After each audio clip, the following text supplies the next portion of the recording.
This may look like any other routine catapult launch, but you will see very soon how something doesn't look right.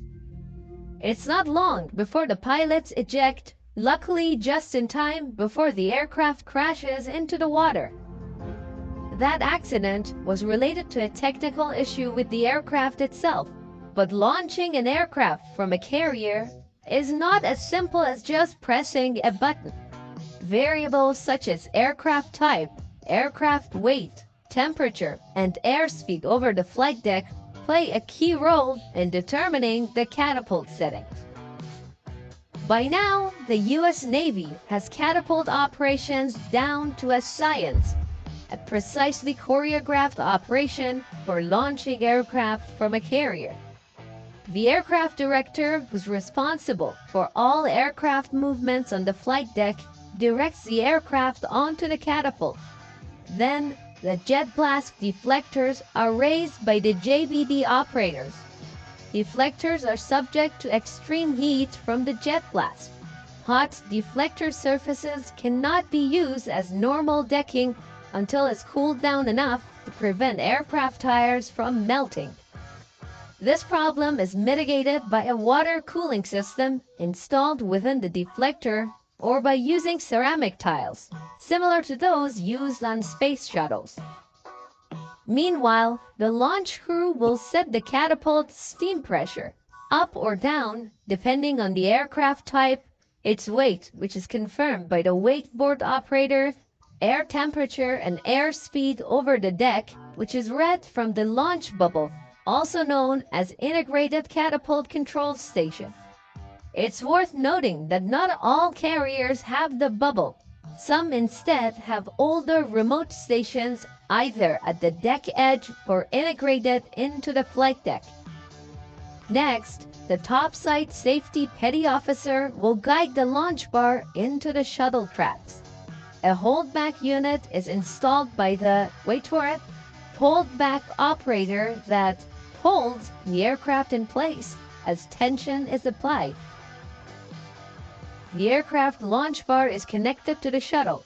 Once the catapult is properly configured for launch, the catapult control operator gives the first ready sign.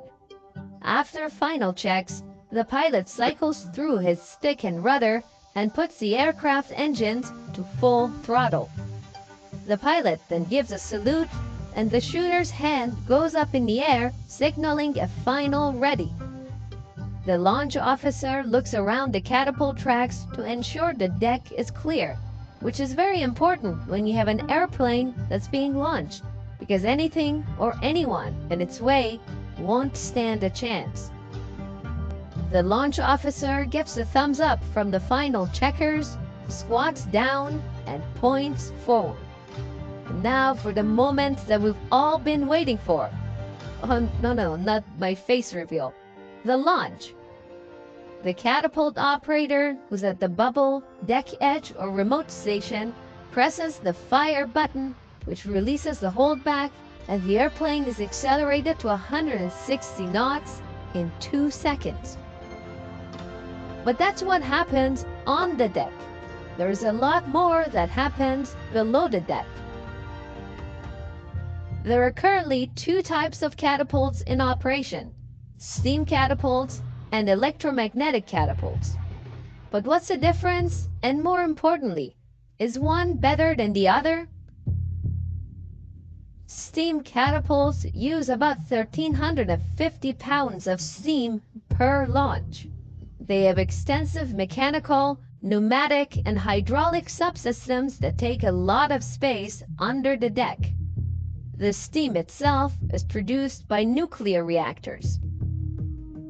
The main part of a steam catapult is the cylinder piston assembly, which is composed of 2 power cylinders and 2 pistons per catapult. Both spear-shaped pistons are connected via inverted T-shaped connectors.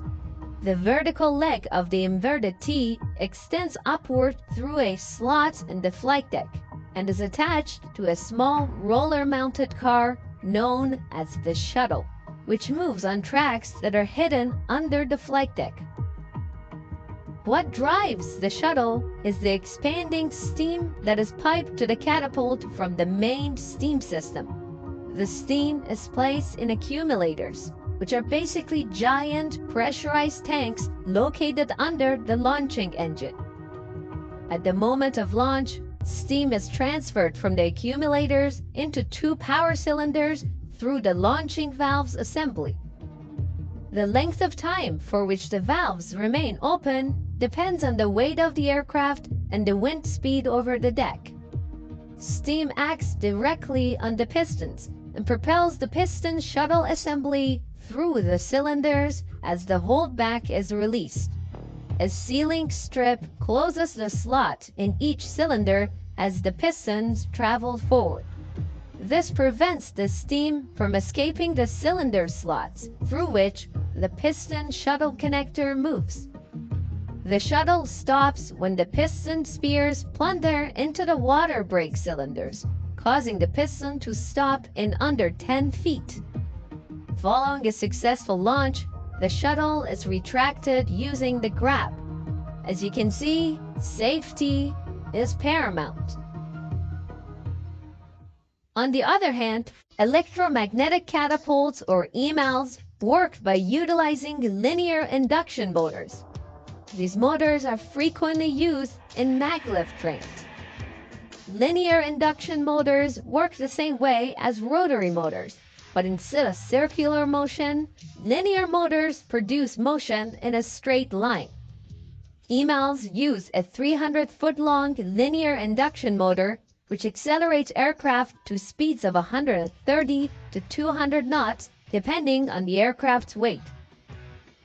EMALs consist of 4 elements: energy storage subsystem, which basically accumulates electricity; power conversion system that takes stored energy and converts it to high impulse that drives the catapult; the launch motor, which is the linear induction motor; and the control interface, which allows operators to set launch parameters and monitor the system. Putting it all together, when electricity runs through the motor, it generates an electromagnetic wave sufficient to launch an aircraft. The advantages of electromagnetic catapults are huge, one of the biggest ones being startup time. Steam catapults cannot be used right away as they need to be preheated in order to prevent a thermal shock, which can damage the machinery. Preheating, also known as soaking, can take several hours. In contrast, EMALs can be ready within minutes when transitioning from offline to online. Increased launch capability is another big one, as EMALs can be programmed to launch a wider range of aircraft, like lighter UAVs. Moreover, electromagnetic catapults can provide a smoother acceleration, which results in less stress on the aircraft airframe, and thus increasing its longevity. Other benefits include 25% fewer staff, increased energy efficiencies, and reduced physical space required for installation of EMALs. Now, increased reliability is supposed to be an advantage too, but electromagnetic catapults are not quite there yet. EMALs had significant challenges in early development. That included things like generator failures and design configuration changes. There were issues with power interfaces and conversion systems. For these reasons, early reliability figures were dismal. In 2013, 201 of the 1,967 test launches failed. That's more than a 10% failure rate. By the way, when we talk about failed launches, it doesn't mean that the aircraft ended up in the water. It just wasn't launched at all because of whatever problem that happened with the catapult. Failure doesn't mean a safety of flight issue with the carrier. But in 2021, EMALs experienced system failure only 22 times of the 3,975 catapult launches. That's a 0.5% failure rate, certainly an improvement, but this figure needs to be reduced to 0.02% to match the failure rate of steam catapults in terms of reliability. The U.S. Navy doesn't expect emails to meet this reliability target until after USS Gerald R. Ford has been deployed. It does appear the reliability of the new electromagnetic catapults is increasing, but only 1 year ago, USS Gerald R. Ford ran into a major problem with power system issues, which bricked the emails for 5 days, during which airplanes were unable to take off. Which begs the question, could airplanes take off of a carrier without the help of catapults? And of course they can. In fact, that's how most World War II planes took off from the carriers. After the war, bigger C-1 Trader, E-1 Tracker, and S-2 Tracker were able to do a deck run and take off without catapults. The U.S. Navy even managed to operate a C-130 Hercules and a U-2 spy plane from a carrier. Both aircraft were later able to perform a deck run and take off without the use of catapults. Of course, the bigger wings of these two airplanes and the fact that the carrier was doing 30 knots into at least 15 knots of wind dramatically simplified things. But what about modern aircraft? The E-2C Hawkeye was able to take off during tests while using the entire length of a 1,000-foot-long flight deck. But what about jets?